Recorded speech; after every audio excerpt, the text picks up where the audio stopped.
Hello everyone, my name is Pakistan. Let's learn how to speak Urdu. Let's go.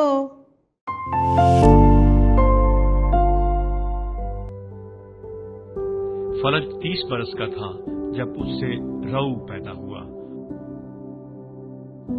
फरज 30 बरस का था जब उससे रऊ पैदा हुआ। फरज 30 बरस का था जब उससे रऊ पैदा हुआ। फरज 30 बरस का था जब उससे रऊ पैदा हुआ।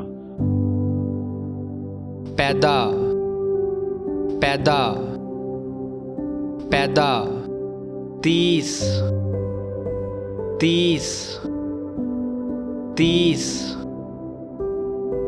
बरस बरस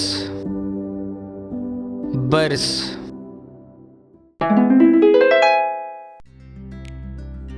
फरज 30 बरस का था जब उससे रऊ पैदा हुआ। फरज 30 बरस का था जब उससे रऊ पैदा हुआ। फरज 30 बरस का था जब उससे रऊ पैदा हुआ। फरज 30 बरस का था जब उससे रऊ पैदा हुआ। पैदा पैदा पैदा 30 30 30 बरस बरस